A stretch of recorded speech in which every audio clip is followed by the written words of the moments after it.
dark night, she reached up to the sky of stars and caught the red-hot light of the North Star.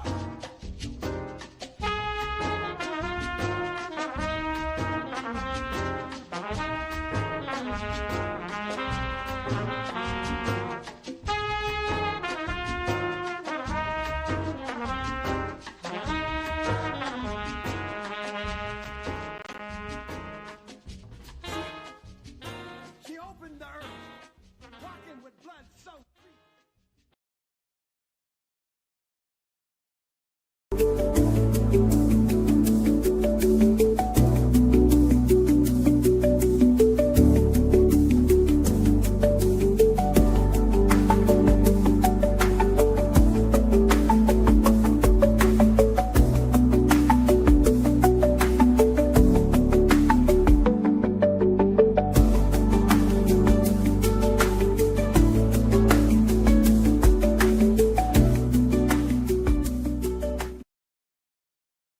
Greetings and welcome back. Well, Fed Secretary Powell says weaker labor market may merit rate cuts, fueling stock rally. Federal Reserve Chair Jerome Powell said earlier today that a slowing job market, quote, may warrant, end quote, interest rate cuts in the future, but he also warned that Trump's trade policies will threaten to push inflation higher. What does this portend for the future? Let's connect some dots and find out.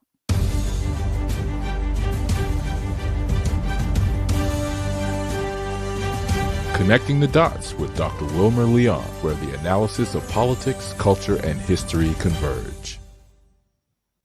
Welcome to the Connecting the Dots podcast with Dr. Wilmer Leon, and I am Wilmer Leon. With each show, my guests and I provide insight and analysis into current events and the broader historical context in which most of these events take place.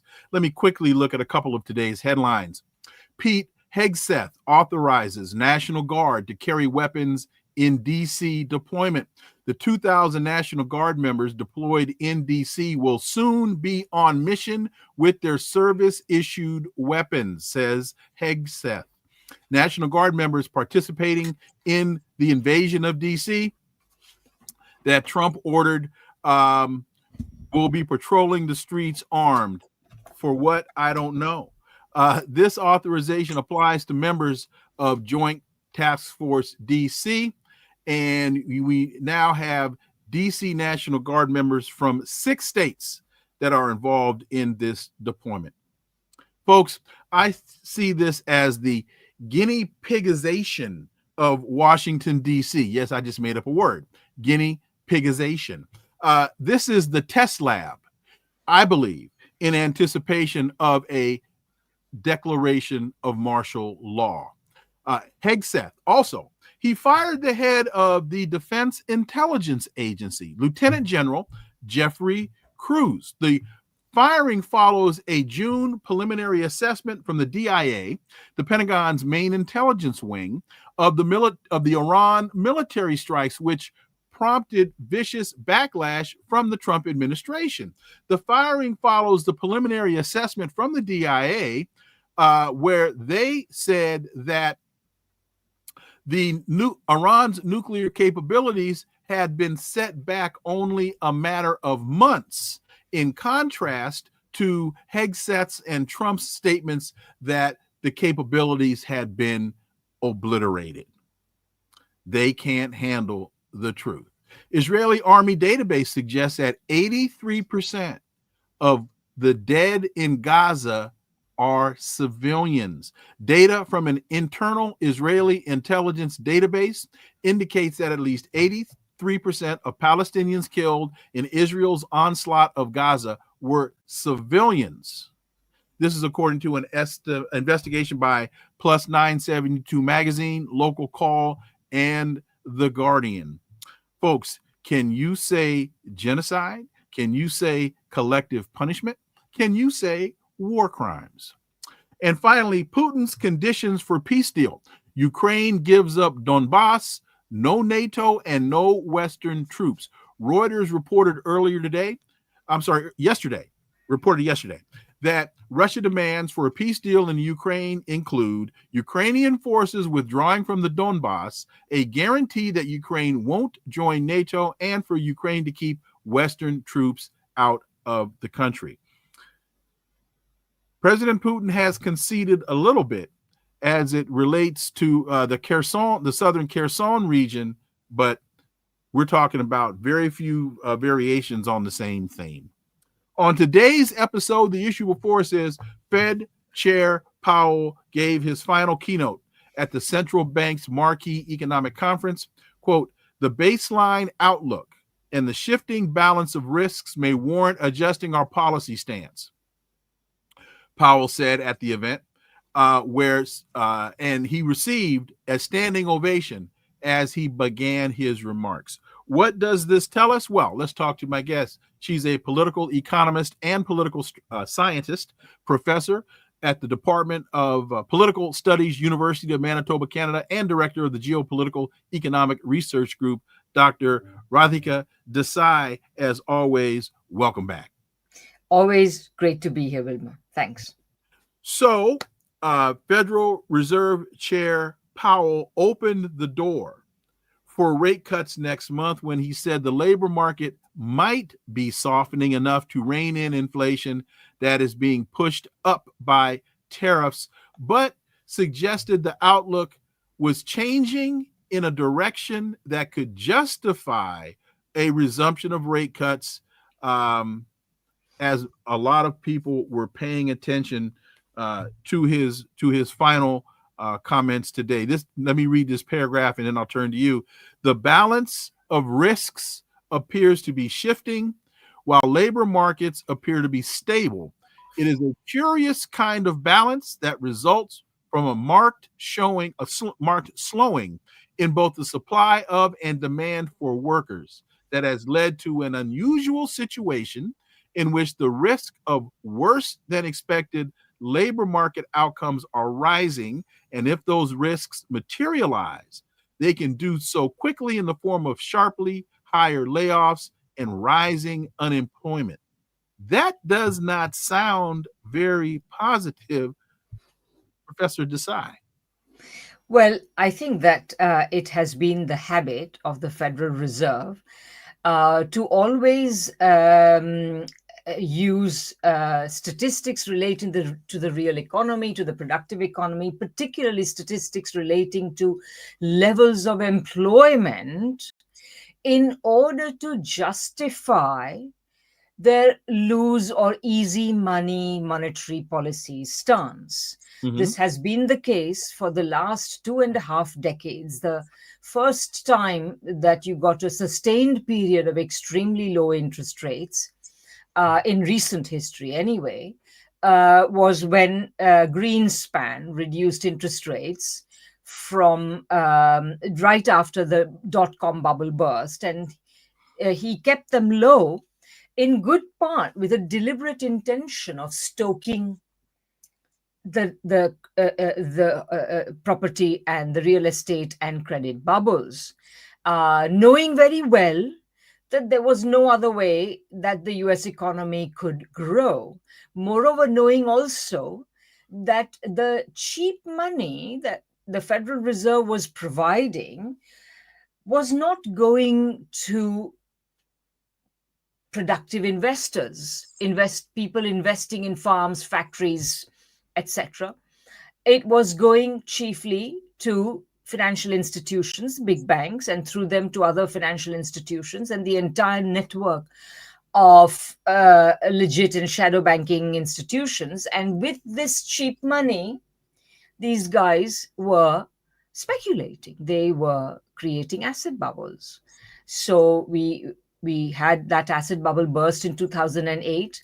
And after that, there was much hand-wringing and even a little bit of self-flagellation and so on. And they even passed this landmark legislation, we are told, the Dodd-Frank bill, which was supposed to re-regulate finance and prevent bubbles, but they have never been prevented. So, in fact, we now have in the United States, not, you had first the big dot-com bubble, then you got the housing and credit bubbles. Mm-hmm. Now, The name is the everything bubble. Now, in this, so, everything. Now, this everything bubble is in danger. It has been in danger ever since inflation came back. And inflation came back, for all sorts of reasons independent of it, but the Federal Reserve has only one way of dealing with inflation, only essentially using a sledgehammer to crack open walnuts, etc. So that sledgehammer of higher interest rates. But if you raise interest rates, unfortunately, what actually happens is that you prick the everything bubble. You prick the various bubbles in the various asset markets. And we already saw the beginning of that when Silicon Valley Bank, etc., went bust. We know that all sorts of asset markets are suffering. Bond market is suffering. The stock market, they say, is rising, but actually it is rising on the strength of a small number of stocks. And even then, we are now we see in the past week headlines saying that there are now research is showing that in fact very few of the big magnificent seven or whatever they're called, these companies are actually making any money out of their vast AI investments, which is why we have a bubble in the stock market.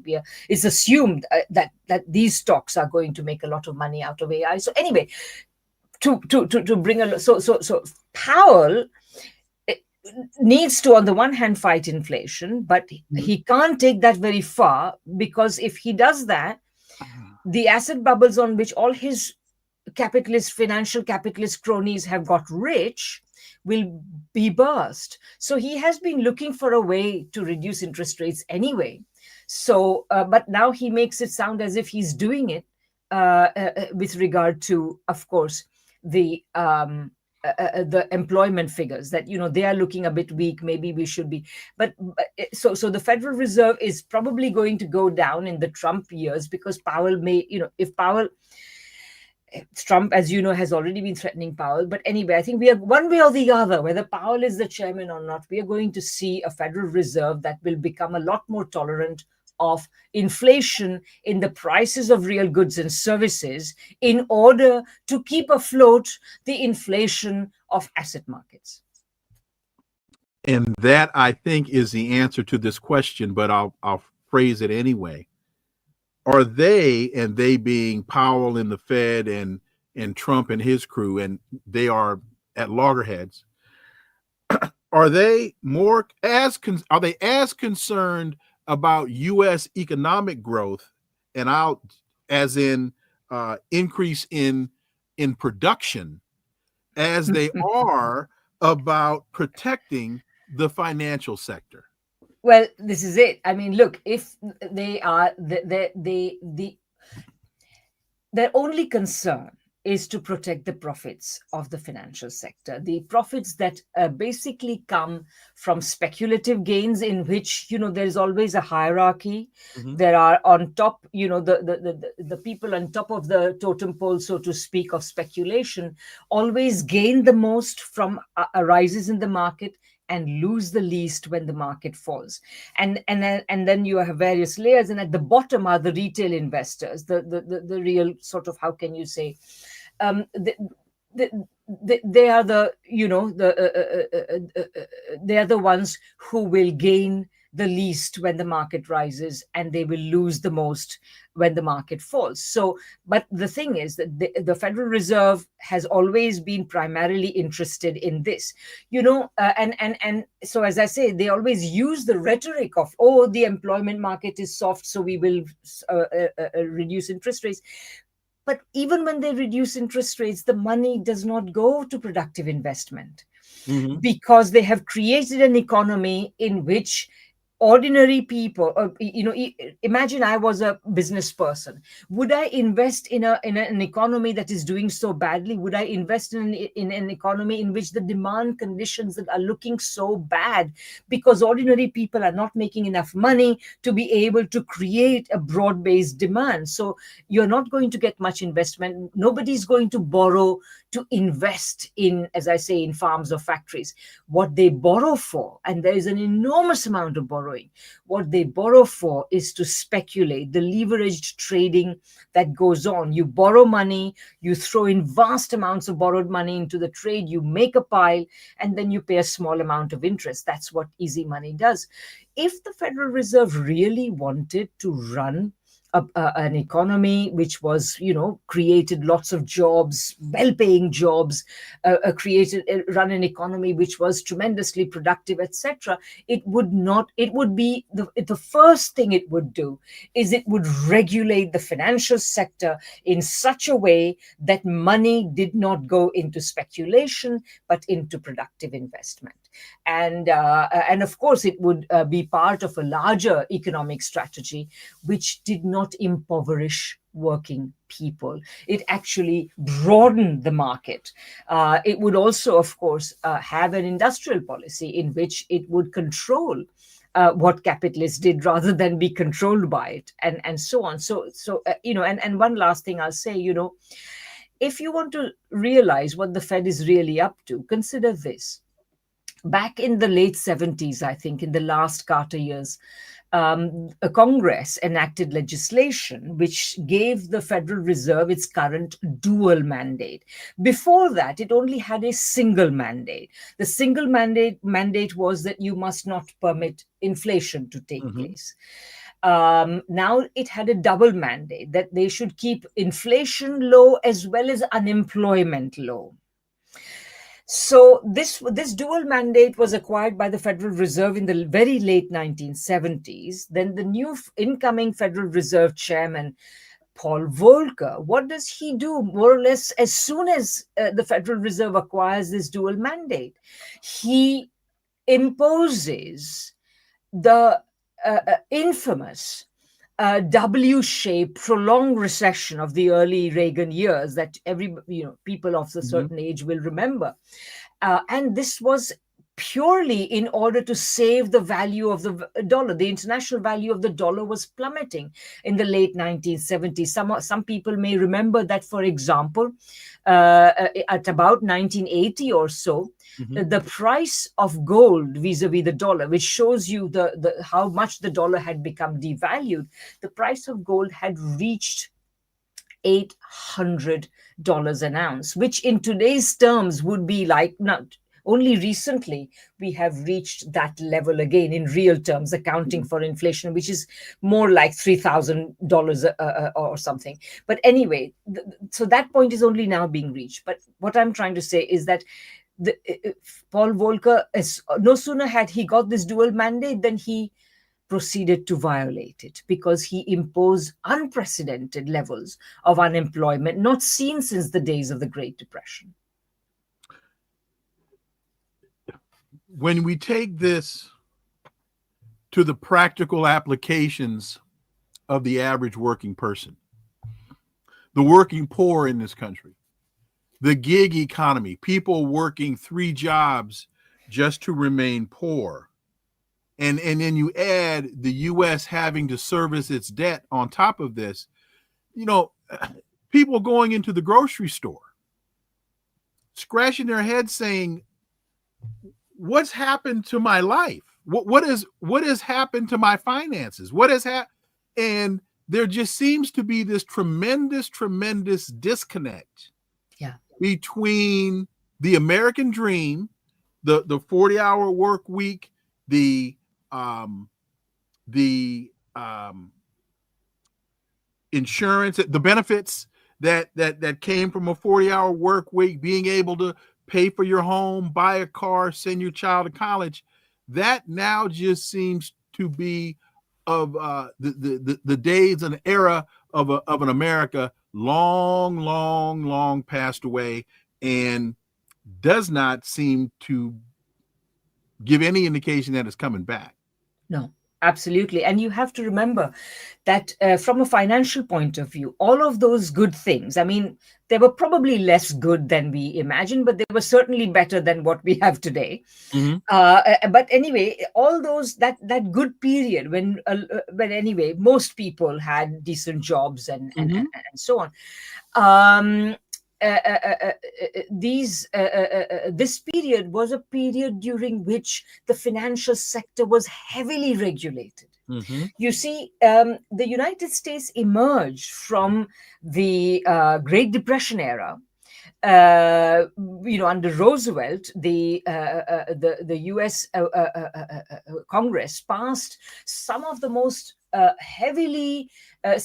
most heavy regulations, including the Glass-Steagall Act, which basically prevented commercial banks from speculating with your and my dime. The banks that took deposits from ordinary Joes and Janes were not allowed to speculate with it.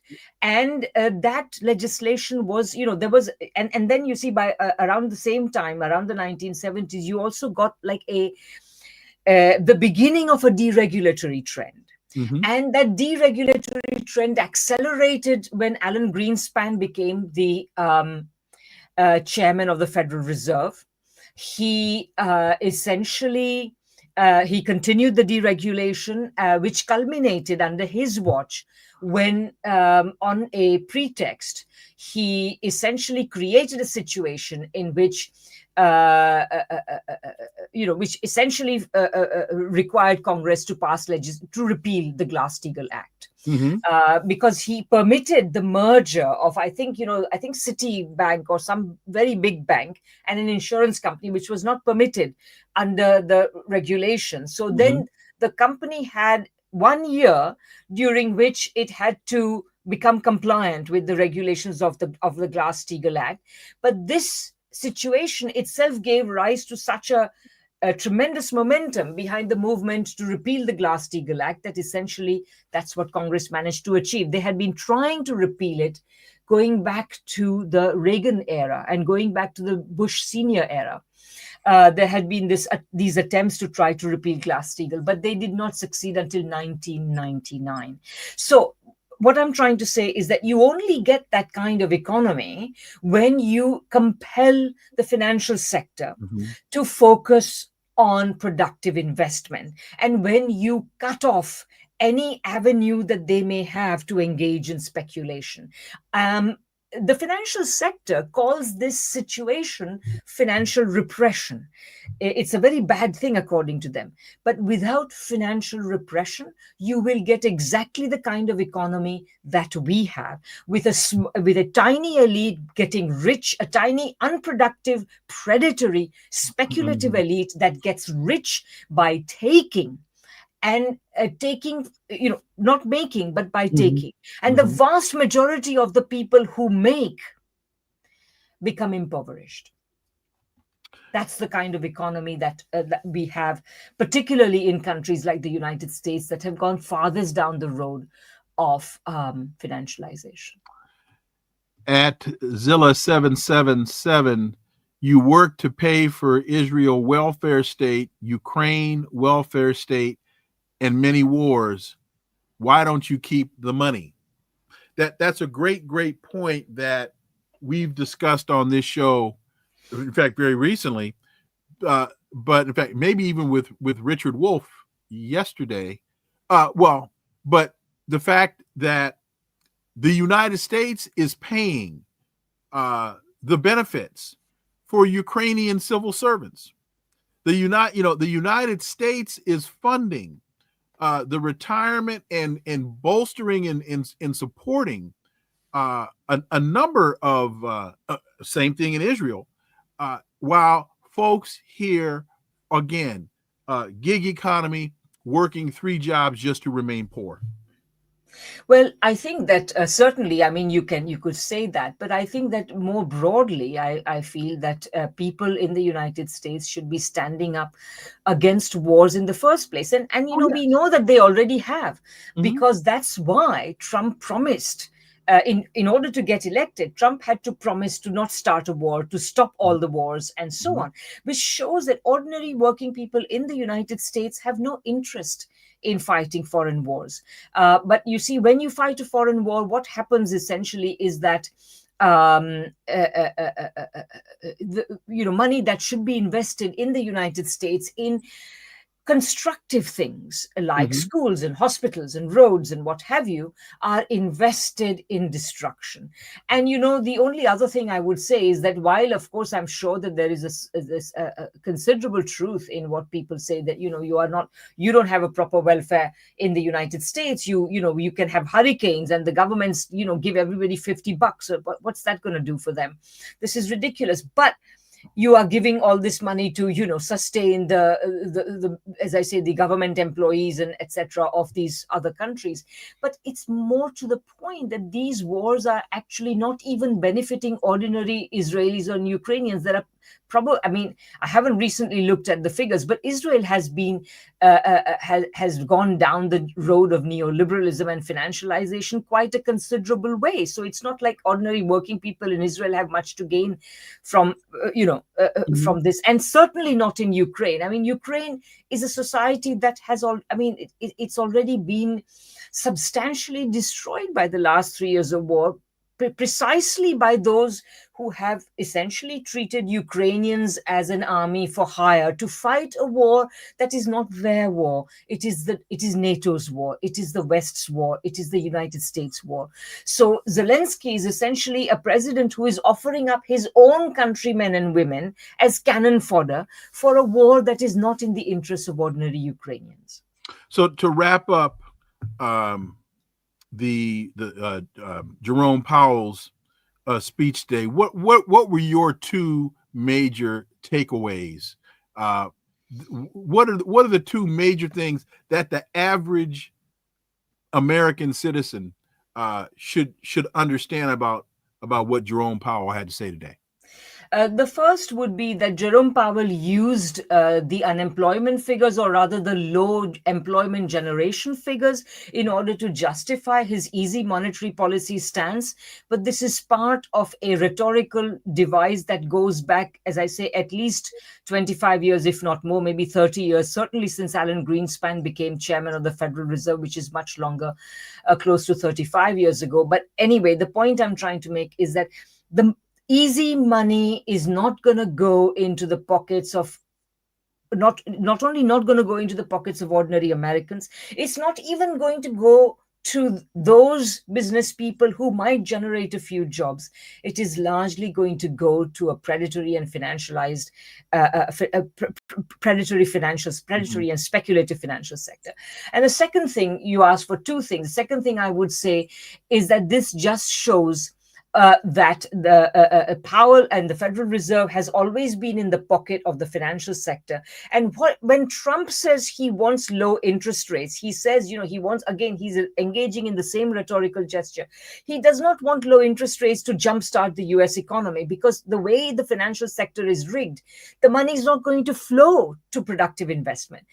All Trump wants is there to be more speculation, because at the end of the day, he represents the same plutocratic elite as Jerome Powell does. Gotcha. Shifting gears here, Netanyahu rejects Gaza deal, reviews plans to occupy Gaza City instead. He's decided not to respond to the proposal recently approved by Hamas, despite efforts by mediators to push forward a deal. U.S. envoy Witkoff has also distanced himself from the formula he initially supported, with reports noting he no longer trusts the mediators. As just ugly and unfortunate and disgusting as this is, it's not a surprise. I never expected Benjamin. I think you've heard me ask the question before. How can you successfully and honestly negotiate with somebody who is sworn to your total destruction? So this whole thing about a two-state solution, a ceasefire, a peace deal, that was never in Netanyahu's mind. He stays in power as long as he stays in war. That, I think you've summed it up, Wilma. This is exactly it. At this point, Netanyahu is on this escalator, which he cannot get off if he wants his own political survival, which is what he's fighting for. So he is willing to sacrifice, more lives, both Israeli and Palestinian, and especially Palestinian, in order to get what he wants. And I think that he is leading.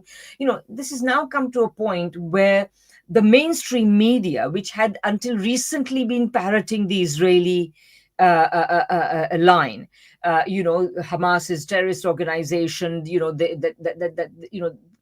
whatever, that is hiding in Gaza, so we must do what we are doing in Gaza, etc. And now more and more of the mainstream media is willing to criticize the Israeli government and its stance, whether it's the BBC, the Guardian, the Financial Times. I'm in London, so these are the things I'm most exposed to these days. And what I find astonishing is the extent to which the criticism of the Israelis is rising. As you know, major Western governments, Macron, Starmer, and many others have basically said, the Canadian government has said that they are going to, at least they have announced that they are going to recognize Palestine. Of course, it's not that suddenly their heart is flowing with the milk of human kindness towards Palestinians. They have always historically supported the Zionist state as, this murderous settler colonial Zionist state. But they now must say something that is different, because ordinary people in their countries are wising up to what's happening. They are shocked at what's happening. Anyone who has kids will look at the TV on any given night, and we have had more than 2 years of this, or almost 2 years of this, and their hearts will bleed for the parents who are trying to take care of their kids and others as well. I mean, so given what's going on, at least this rhetorical shift has had to take place.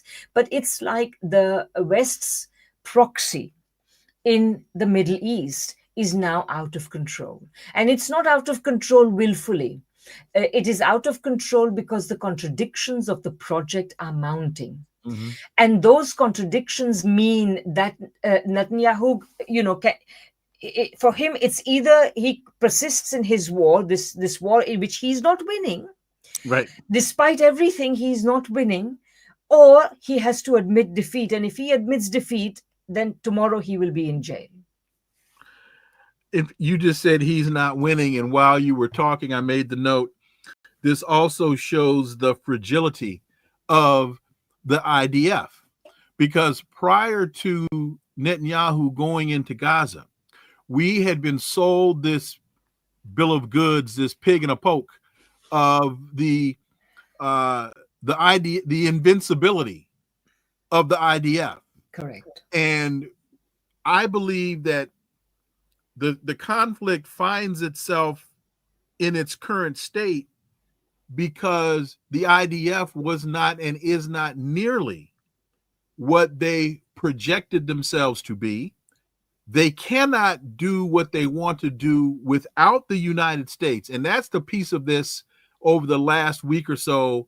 Netanyahu says he's going to go in and take Gaza. What doesn't get written in there is the United States actually has to facilitate this. And so now he's talking about bringing up 60,000 troops, and it's going to take him weeks to reach that goal. This is not as clear cut and as much of a cakewalk as they are portraying it to be. Exactly. So I entirely agree with what you said. And what's more, with these protests now emerging even in Israel, where people are saying, at the end of the day, the legitimacy of this war rested on the idea that Hamas has taken these hostages. We need to free the hostages. But it is becoming daily ever more clear that the Israeli government has no intention. It doesn't really care about the hostages. Whatever may happen. I was listening to some senior Israeli politician being interviewed, and he basically, what he said is that, unfortunately, I mean, I'm paraphrasing him, but essentially his attitude was that, yeah, maybe we may lose the hostages. Maybe that will be the unfortunate outcome of our operation, our planned operation in Gaza. Meanwhile, the dissent is growing within Israel, and that is quite remarkable, because if you remember, even a couple of years ago, when they had some of the usual provocations around the Al-Aqsa Mosque, etc., and I remember listening to just the ordinary sort of vox pop on the street, as portrayed on the Western media, and ordinary people were essentially portraying, Palestinians as, essentially an other, some people to be despised and so on. So this kind of feeling had become quite widespread in Israel, and despite that, you are seeing this opposition. Further, I'm not sure where they're going to get these extra recruits from. The IDF already requires everybody to have a service. The government hangs on a thread because some of the more orthodox parties represent groups that have been exempted from being recruited into the IDF, and they don't want the exemption to go, whereas others want to take away their exemption. So this is blowing apart a whole lot of contradictions. And remember also what happened, you were talking about American arms. I mean, I don't know what the Americans can give them. As you know, in the confrontation with Iran recently, American arms were not enough. I think you earlier read out a headline which was testifying to this, that, the Americans claim that they have essentially set back, destroyed Iran's nuclear capabilities. Obliterated obliterated, yes, indeed. But quite frankly, I think that they have not succeeded in doing that. And the United States pulled no punches. It threw everything in the kitchen sink into destroying this. So they have no further ability to do this. So, I mean, in some ways, these are the politicians of our age have become so, I mean, on the one hand, you can say they are personally quite unscrupulous, which they are. I have no difficulty believing that Netanyahu is extremely unscrupulous. Trump is extremely unscrupulous. I mean, the level of political leadership is an absolute bottom, where, you are essentially electing psychopaths to office. But on top of that, the overall situation in these societies is such, as I say, the contradictions are mounting to such an extent that these politicians, in a certain sense, it's these contradictions that are leading to the election of these unscrupulous people, because any honest person cannot get elected on these platforms.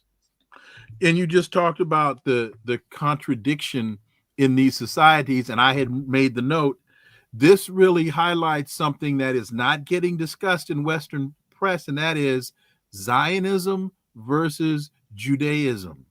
Yes. What we are seeing with Netanyahu and all of the machinations that he is being forced, that this circumstance is forcing him to go through, is just heightening the contradiction between the political white settler colonial ideology of Zionism and the religion of Judaism. And contrary to popular belief, those two things are not the same.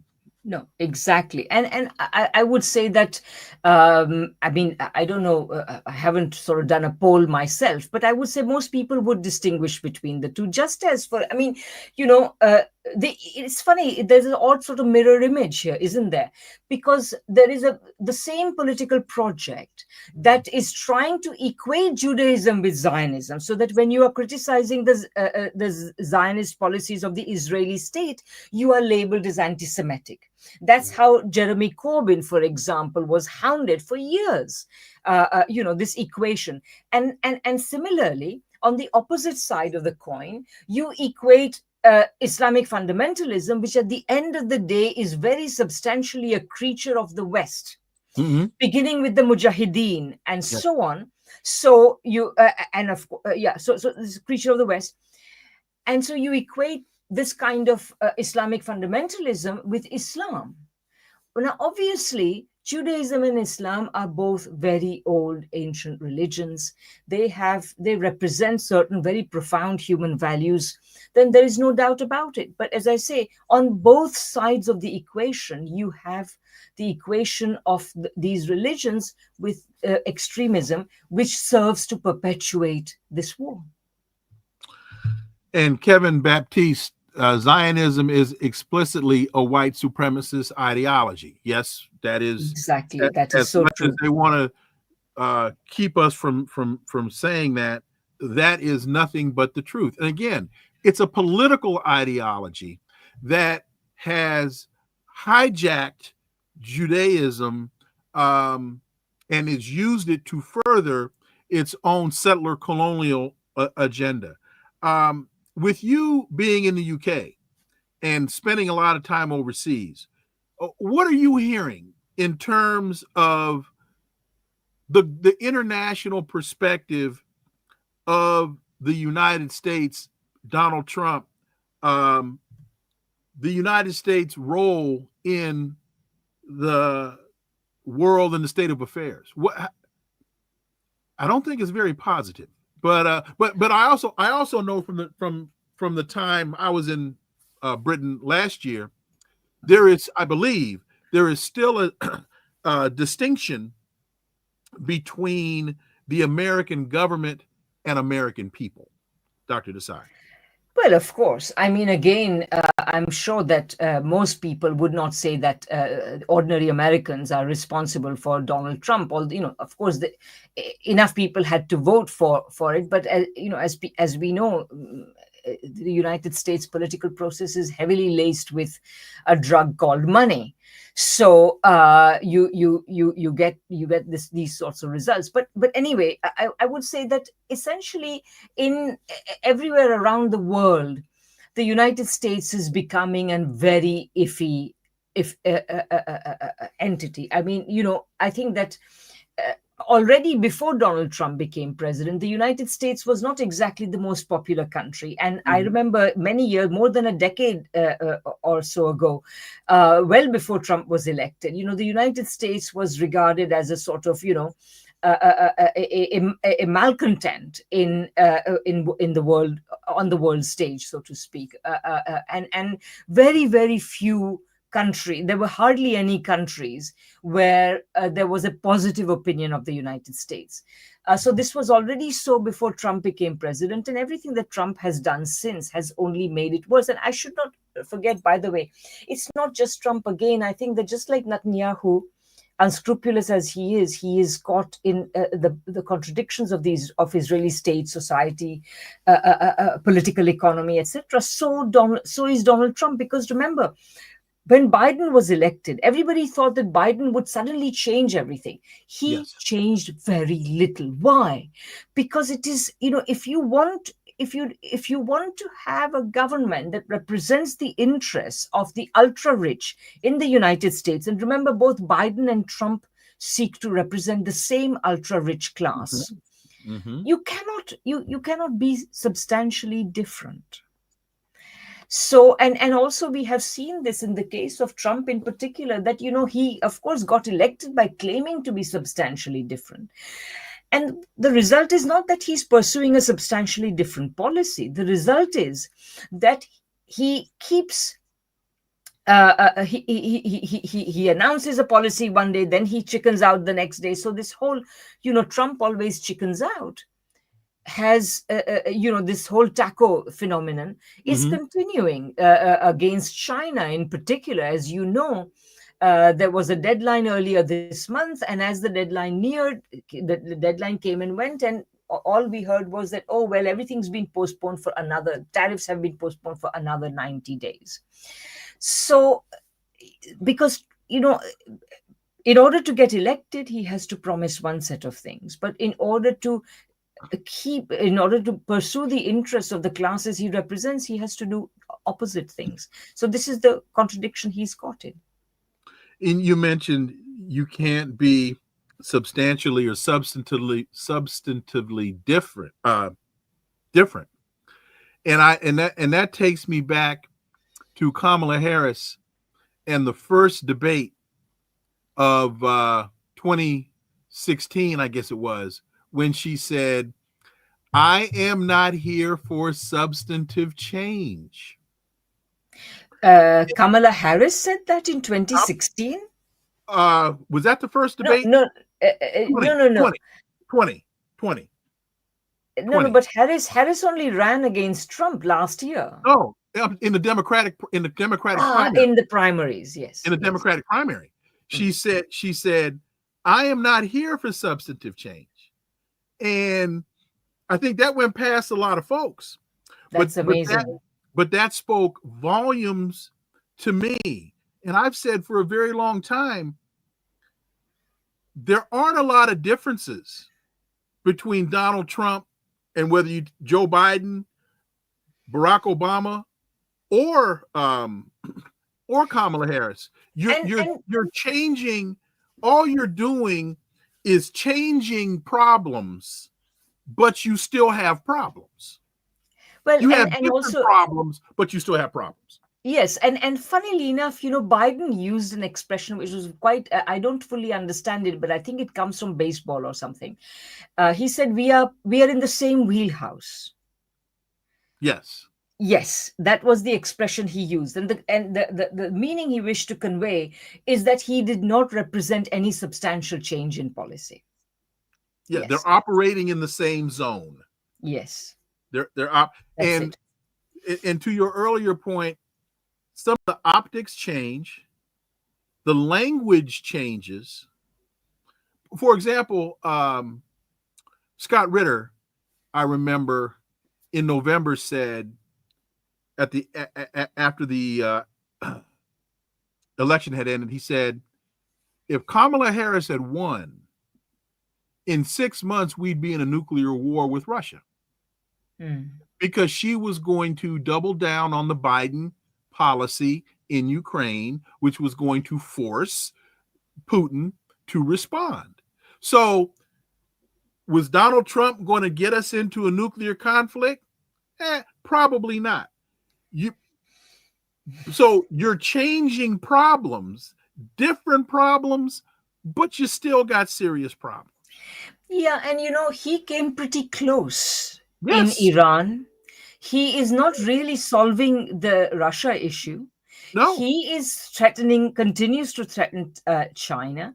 And we also came pretty close in South Asia, in between India and Pakistan, where I have no doubt that Trump was essentially, siding with the Indians. And now it's Armenia and Azerbaijan. Yes. What is it? The Donald Trump highway or something? Yeah, right. That is no more than the United States anticipating where their next leverage point could very well be. And you see, this is exactly, you're so right, because essentially that could be a bit like back in 2014, as you know, when it was, the issue was whether Ukraine should be a member of the European Union and eventually, NATO and so on. That was the sort of cat's paw with which they sort of intervened in the region. And now that, Ukraine will soon be defeated, they will fight till the last Ukrainian, but eventually when the last Ukrainian has been consumed by the American war machine, then they will go somewhere else. And this somewhere else may very well be the Azerbaijani Armenian disputed region, Nagorno-Karabakh, etc., etc. And again, Kevin Baptiste, thank you very much. Greatly appreciate that super sticker. Trump's tariffs backfire. India moves closer to China, strengthening BRICS unity. Trump sees BRICS as a major threat to U.S. hegemony and, in particular, the dominance of the U.S. dollar as the global reserve currency. But ironically, his attacks on BRICS have only strengthened the relationship between those countries and encouraged more countries to join. And this is from Orinoco Tribune. And I strongly suggest, folks, if you're not going to Orinoco Tribune, very, very good OrinocoTribune.com out of Venezuela. Your thoughts, Dr. Desai? Yeah, I find that, of course, I mean, on the face of it, I don't disagree with the sentiment that is expressed, the views that you just expressed. But I think that this whole process is going to be a lot more difficult than you imagine. It's not that suddenly Trump, the process of strengthening of the BRICS. Oh, okay. It's not as though, Trump waves his tariff club and everybody, rushes into the BRICS, rush into each other's arms and everything is hunky-dory, etc. No, there are some profound problems. So let's take India and China. There has been such a lot of news recently that look at, Modi is going to the Shanghai Cooperation Agreement Summit and he will meet President Xi there, and this will be the first time after 7 years, blah, blah, and so on. But remember that throughout his prime ministership, and going back to the early 2000s, the late 1990s and early 2000s, when his party was in government, in coalition between 1998 and 2004, the party that he represents and Modi's own instincts, they have always favored an ever closer relationship with the United States. Mm-hmm. This has also involved an ever closer relationship, by the way, with Israel, mm-hmm. Which, turning 180 degrees on India's solid support for the Palestinian cause in the previous era, through bulk of the 20th century. Or the latter part of the 20th century. And this is, they are doing this because this is what the Indian elites actually want. That is what they have wanted. Now, so it's going to be difficult because right now what's happening is that they are torn between their desire to be close to the United States and the reality that the United States has very little to offer them. Mm-hmm. It's not just these tariffs. I mean, if you look at India's business sector, for example, even though Indian and Chinese relations in the last little while have been pretty bad, India and China, the economies have become closer together. So on the one hand, China is exerting its economic magnetism, its economic gravity on India. But at the same time, I think India is, the Indian ruling class, the Indian capitalist class will still be drawn on the other side. And by the way, in their desire to be close to the United States, they have not only historically, particularly, mainly the BJP, Modi's party, has consciously offered India as a counterweight to China, offered themselves to the United States as a counterweight to China in Asia. They have, and even right now, I mean, India has been hit with this absolutely awful set of tariffs, 25% plus 25%, for importing oil from Russia, etc., etc. Mm-hmm. Mm-hmm. These tariffs are going to be devastating for most of these exporters, mm-hmm. and even more devastating for the workers who do not get paid very much to produce the things that are exported mm-hmm. to the United States. So even despite that, in the run-up to Modi's visit to the SCO summit, we've already had a problem where Wang Yi came to India and met with various high-level officials, including the Prime Minister. The Chinese then issued a statement which said that India stands behind the One China policy. And the Ministry of External Affairs in India issued a clarification, which essentially said, we said no such thing. Right? So, these sorts of things. And the other thing is, yes, India could gain a lot from if it stopped harping on the border issues and so on and said, okay, let's park them for a while. Let's just freeze them for a while. Let's just see what we can do, benefit from one another. So, there is something to be gained, but even there, you see, India never joined RCEP. The REC, whatever, the trade agreement centered around China. It never joined this RCEP. Why? Because Indian manufacturers are not competitive.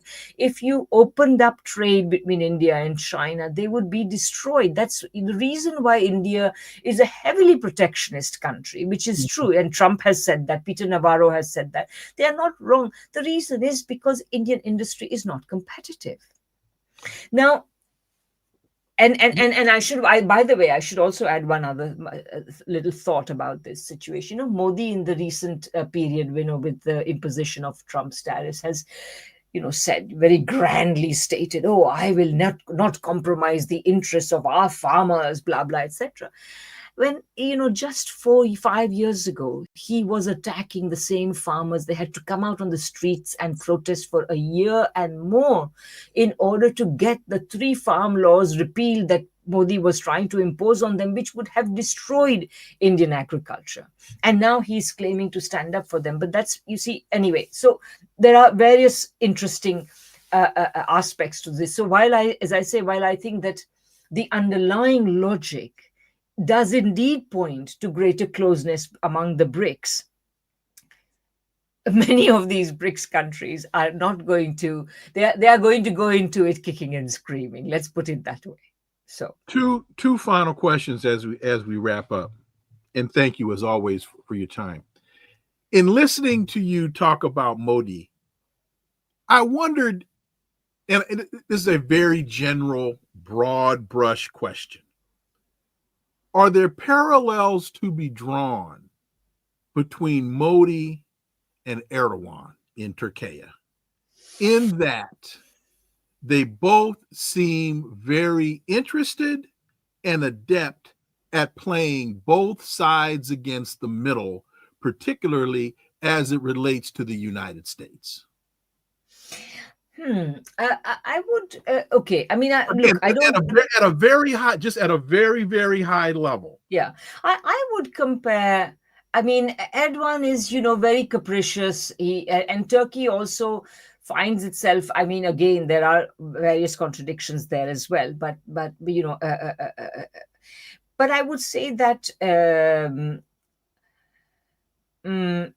no, I wouldn't necessarily compare the two very well. I mean, they're both often put in the same camp. They're both allegedly authoritarian leaders. Of course, Putin is in the same camp, etc. But I would actually say that Modi is a lot more like Bolsonaro, an extreme right figure. You have to take that very seriously. If you were... Muslims in India today are in the same position as Jews were in the 1930s in Germany. Need I say more? Thank you, Modi. Thanks to Modi and his party. So I really think that we have to understand that Modi's politics are profoundly profoundly authoritarian, fascistic, fascist, whatever you may call it. I think, and Erdogan, I personally don't see quite in that form, although I'm sure there are elements of such politics even in Erdogan. I wasn't drawing that comparison. I was just looking at how both of them seem to play the United States depending on the issue. So as you have the oil issue with Trump putting tariffs on Russian oil, Modi says, I'm getting my oil from Putin. He's in BRICS. But no, again, we have to understand India, with this spike in oil prices, if India was not importing concessional oil from Russia, India would have a huge inflation problem. That's the first thing. And the second thing is that the primary reason for Modi's attraction to the Russian oil is not that it benefits the ordinary Indian. He doesn't care about the ordinary Indian, just as Bolsonaro didn't care about the ordinary Brazilian. What he cares about is that his crony capitalist friends are buying this oil. They own the refineries in which it is being refined and sold forward on international markets. And they are making money hand over fist from this trade. It is they. So in that sense, again, while of course the American trade representative is only using this fact for his own purposes, it is a fact. Final question. Yesterday, Professor Wolf was on making the point that Europe is teetering on the edge of collapse as it's following the United States down this rabbit hole with the war, looking at what the United States did with the blowing up the Nord Stream pipeline, decimating the European economy. Your thoughts on that assessment? I would agree with him. I think that, in Europe now, the only thing that will save Europe is the new political forces that are beginning to emerge, but they are only beginning to emerge because the established political class, whether take for example, in Germany, whether you are a social democrat or you are a conservative, a Christian Democrat, it doesn't matter. They are all sold on this Atlanticist alliance.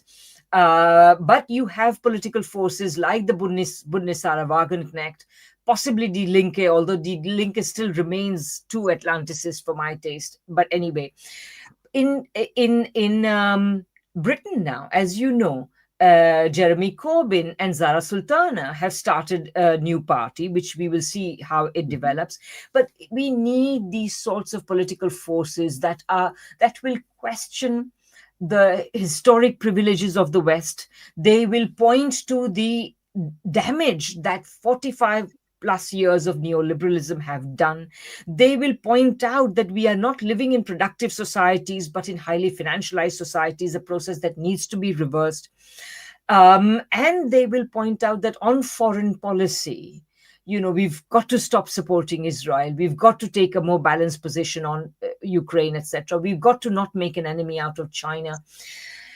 And we have to stop acting like imperialist countries. We have to essentially deal with the world, with the rest of the world as an equal, which so far the West has not done. It has said it's going to do it, that it is doing it, etc. But as you know, it hasn't done that. And you need all of these things to change. And I'm afraid that, who knows, I mean, things may move faster than these political forces can control. But these new forces are the only ray of hope that I see in Europe today. Dr. Desai, as always, thank you so much for your time. Greatly, greatly appreciate that analysis. We look forward to having you back. We're going to let you go. I'm going to answer some of the questions here in the chat and enjoy the remainder of your evening. Thank you so much. Bye-bye. Thank you. Bye-bye. Yeah. Just a couple things, folks. Tony Phillimore. I think that if Kamala Harris were president, she wouldn't have started a nuclear war. That's a bit ridiculous. Tony, I don't think that's as ridiculous as you make it out. And here's why. Because when asked what differences there would be between a Harris administration and a Biden administration, she said there wouldn't be any. Understanding that the Democrats, to a great degree, have been as hawkish towards Russia relative to Ukraine as the Republicans have been, then she would have been the head of a party that was fanning the flames of conflict and war. Understanding that Putin facilitated a change in Russia's nuclear response policy, saying if a nuclear-powered entity used a non-nuclear third party as its emissary or vassal, Russia would consider that to be a nuclear affront. So, Tony, I don't think that it's not that she would have started a nuclear war.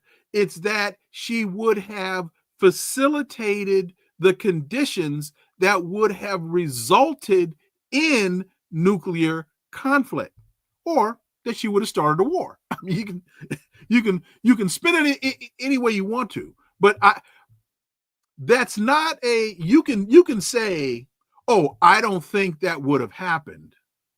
But to say that that is a bit ridiculous, I think is not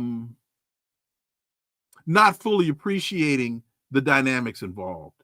Let me see, where else are we here? Maduro is 100% correct. No question about that, Cherie.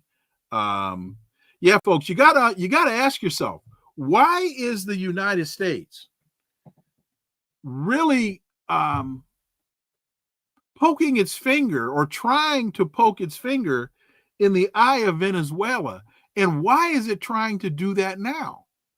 And it's also important, I think, to notice there's been a shift in the narrative over the last maybe 10 days or so towards China.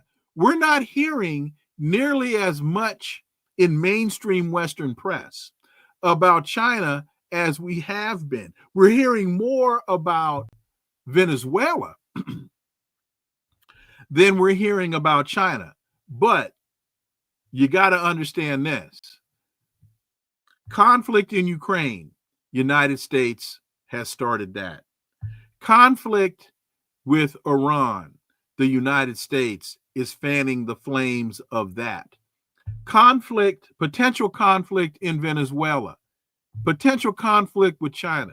The United States cannot, it can't handle a one front war, let alone four fronts.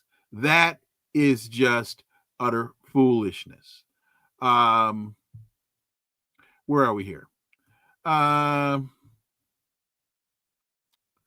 Well, anyway, that I think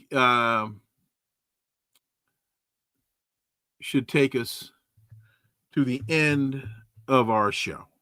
So with that, I want to thank you all, as always. Thank my guest, Dr. Desai, for joining me today. Thank you all so much for listening to the Connecting the Dots podcast with me, Dr. Wilmer Leon. Stay tuned. New episodes every week. We will be talking about Venezuela on Monday, and there's an awful lot for us to discuss. Hang on one second here. Let me see. I'm trying to remember who Erica Keynes. Erica Keynes is going to be joining us on Monday. And so we're going to be talking about the U.S. sending troops or sending ships towards Venezuela. Why is the United States starting those conflicts? And we're also going to be talking about a couple of the conflicts that are going on the African continent. So you're going to want to stay with us. Be sure you're with us on Monday. Please follow and subscribe, share the show, leave a review, follow us on social media. All the links are below in the show description. And remember that this is where the analysis of politics, culture, and history converge. A talk without analysis is just chatter. And we don't chatter here on Connecting the Dots. Why? Because it's a rhetoric-free podcast. See y'all Monday. Erica Keynes will be my guest. See y'all Monday. Have a wonderful, wonderful, safe, productive weekend. It's going to be beautiful here on the East Coast. So hit as many golf balls as you can. Peace. I'm out.